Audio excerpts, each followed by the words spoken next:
planning to deceive John too, are you? Sarah, my son's wife, laughs with glee. John won't be back from his overseas assignment for another 6 months.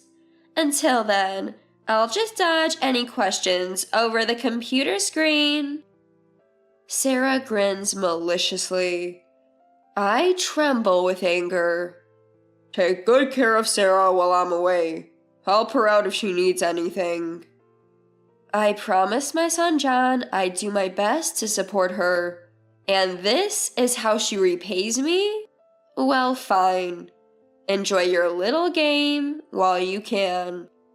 I smirk to myself. I'm Emily, a 66-year-old housewife. I married Robert, a former colleague, and we lived happily as a family of 3 with our son, without any mother-in-law issues. Sarah, my son's wife, seems quiet and reserved, a good match for my serious and kind son. Shortly after their marriage, she had a scooter accident and was left with a lingering injury, so she became a housewife. Thankfully, John works for a big company, so his salary alone is enough for them. A few years after Sarah's accident, John was assigned overseas for 5 years, with a promotion promised upon his return. At the airport, John told me, Mom, please take care of Sarah while I'm away. Help her out if she needs anything. Don't worry, I've got this. I assured him, and John smiled with relief. A few months after John went overseas, Sarah called me in a barely audible voice. Emily, I'm sorry, but could you transfer some living expenses? What John sends isn't enough. Why not talk to John? It's hard to ask him. Just my orthopedic clinic costs $300 a month. Really? How much do you need in total? I'd be happy with $1,000 a month. All right, I'll transfer it on the 20th of each month. We have savings and are still working, so my husband and I can each contribute $500. I added my $500 to the money from my husband and transferred it to Sarah's account. At first, Sarah was polite, even calling to thank me, but she gradually became more brazen. Within 6 months, she even started calling to remind me the day before the transfer. Emily, you haven't forgotten, right? Tomorrow. Please keep your promise. For the record, I've always transferred the money on time. Despite her nagging, my husband just said, She's probably anxious. Despite being bothered by reminder phone calls, while I was preparing dinner, Sarah suddenly showed up. She looked desperate, so I stopped cooking, led her to the living room, and listened. Sarah covered her face and burst into tears. What happened? I fell for a scam. Sarah confesses, her face a mess of tears. I started learning about computers, and I got a message saying it was infected with a virus. Panicked, I transferred a large sum of money. What? That's a scam, Sarah sobs. What should I do? I even took out a loan. How much did you borrow? $200,000. $200,000? I'm almost knocked off my feet. The staggering amount makes me want to cry too. Even you can't come up with that kind of money right away, can you? No, it's okay. I'll transfer it to your account. I'm really sorry. I don't know how to thank you. It's fine. Just make sure to tell John. I will. Sarah apologizes repeatedly and leaves. I glance at the floor and notice something Sarah left behind. I'll return it next time I see her and store it in a drawer. When my husband comes home, he looks puzzled. That's a lot of money. Where did she even borrow it from? I'll check with Sarah. I send a message and wait for days, but no reply comes. Growing anxious, I ask my husband to check on Sarah. When he mentions he'll be near Sarah's apartment the next day, "You're off work tomorrow, right? Let's pay her an unexpected visit." My husband nods, albeit reluctantly. The next day, we drive to the rundown apartment building where Sarah supposedly lives. There's no nameplate, so we have no idea which apartment is Sarah's. Just then, a resident comes out and we ask him, "Excuse me, do you know which apartment Sarah lives in?" "Sarah's place? Over there." A pudgy man with a scruffy beard points. My husband and I are stunned. He's pointing at a brand new high-rise apartment building. "Last month, she moved from the apartment she shared with her husband to that high-rise. She said they bought it with a large sum of money in their joint savings." We're at a loss for words. We say goodbye to the man and return to our car, still in disbelief. While waiting at a traffic light, a flashy woman with a designer bag emerges from a building. "Hey, isn't that..." "It's Sarah." We slowly follow her car as she crosses the park and enters the high-rise. "The resident was right. What should we do? Visit her now?" "Let's come back later. I want to investigate something. Please contact John." We head home. 2 weeks later, I visit Sarah's high-rise. Sarah answers the intercom, clearly annoyed. "Emily, it's only 8 a.m. It's rude to show up unannounced." "I need to talk. Let me in." "I'd rather you leave." "Should we talk here then? I can make a scene about how you bought this apartment with money you scammed from your in-laws." Reluctantly, Sarah unlocks the door. We pass through a spacious hall that looks like a luxury hotel and take a glass elevator to the 28th floor. Sarah greets me at the door, wearing a silk pajama set and a robe.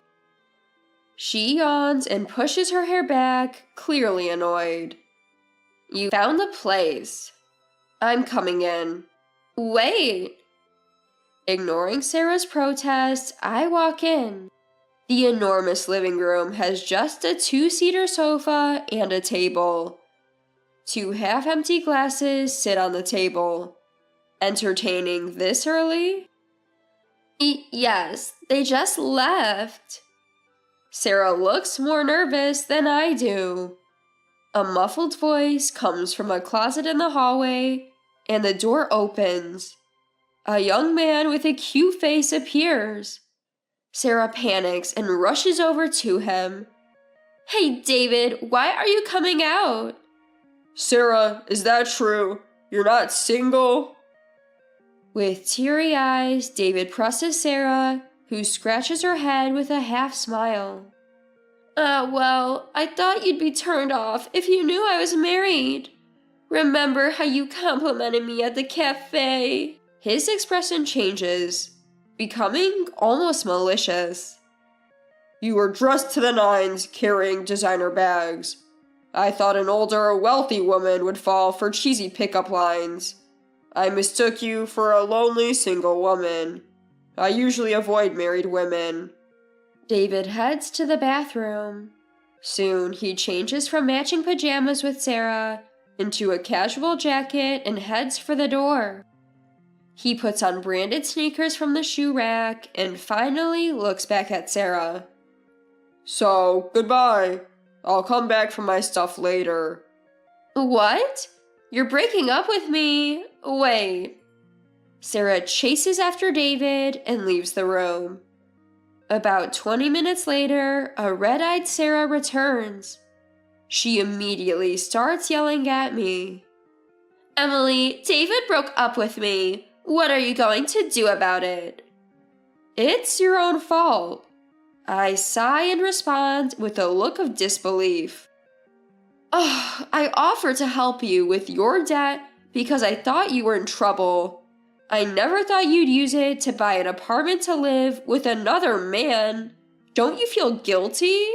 I couldn't say no when such a cute guy wanted to live with me. Sarah shrugs as if it's the most natural thing in the world. Sarah looks pitiful, spiraling out of control. I married a boring workaholic because he's from a wealthy family and works for a big corporation. I was looking forward to shopping with his salary, but John manages all the finances, and I only get $1,000 for myself. It's ridiculous. So you took money from us to live with your lover? He's cute, unlike my husband. My husband is just an ATM. He should work hard and support me. I was trembling with anger. John is working hard overseas, sending money so Sarah can live comfortably. It's unforgivable. So, what are you going to do? Tell John? Sarah leaned against the wall, arms crossed, and smirked. Will John yell at me over a video call? I'll deny living with someone else, of course. He'll be torn about who to believe. You plan to keep deceiving John? You're a bad listener. Sarah chuckled. He won't be back for another 6 months. I can dodge any questions over the computer screen. I need to get my living expenses. Sarah grinned maliciously. Besides, you guys can afford it. You can spare a little. You can't take money with you when you die. Just then, the closet door opened. John appeared in front of a stunned Sarah. John? Long time no see, Sarah. John was in a suit and Sarah was frozen. I used the same trick as your boyfriend, but you didn't notice. I laughed at Sarah's dumbfounded expression. Why are you here? You said you wouldn't be back for a while. I intended to, but after hearing various things from my dad, I took emergency leave and came back. John had a stern look I'd never seen before. He slowly walked into the lavish living room, looked around, and said sarcastically, "Wow, it's like a hotel in here. Even the wallpaper looks expensive. Right, Sarah?" Yes? How much did it cost? $490,000? That's almost double the cost of our apartment. You bought it with money you scammed from my mom and our savings, just to live with a younger man. Is that right? Yes. Sarah was sweating, even though it was winter. She must have been playing the role of a faithful wife in front of John until now. Even the audacious Sarah seemed small in front of John's icy stare. John exuded quiet anger as he spoke to Sarah in a low voice. While I was working hard overseas, my wife was taking money from my parents and spending it like water. I couldn't believe it when I heard it from my dad, but listening from inside the closet, I understood. I've been deceived by you, Sarah. John looked down at Sarah and continued in a cold voice. Before I left for France, I asked my mom to look after you if anything happened. I never thought I'd be betrayed like this. I feel the same. I thought I was treating you pretty well, but it seems it didn't get through. John looked at me. I'm sorry, Mom. You don't have to apologize. She's the one who will take all the responsibility, I said, and John handed Sarah the divorce papers. Here, mail it after you fill it out. Sarah was caught off guard. She shrieked. What the hell? I'm not getting a divorce. Please do it as soon as possible. We'll handle the rest through lawyers. Don't decide this on your own. I'm a housewife. I can't live without someone giving me money. I almost burst out laughing. She exploited people's kindness and even lied to get money. Let's go, Mom. All right, Sarah, we'll be in touch. I don't want anything more to do with you. As long as John gives me money, that's all that matters. We closed the door in front of Sarah's nose and left the apartment. A few days later, after finishing work, I checked my phone and saw 100 missed calls from Sarah. I reluctantly called her back, and she picked up after one ring. Emily, why are you selling the high-rise apartment? I pulled the phone away from my ear because of her shrill voice. Because it's in my name. What? Don't make decisions on your own. She should have been told when she moved in. She probably wasn't listening. It sold for almost the same amount you paid for it since it's new and you haven't lived there for long. I found a buyer quickly, so that's a relief. Sarah was speechless on the other end. So you need to leave within 2 weeks. If you stay, the next tenant can't move in. Also, you'll soon receive a document calculating the living expenses and medical fees I've been giving you. Add that to the compensation for cheating on John and pay it all.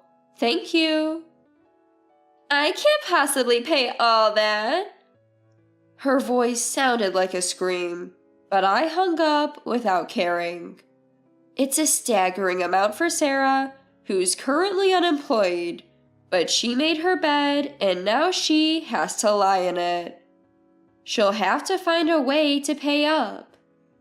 Sarah called her lawyer and threw a fit, but 2 weeks later, she gave up and moved out of the high-rise apartment.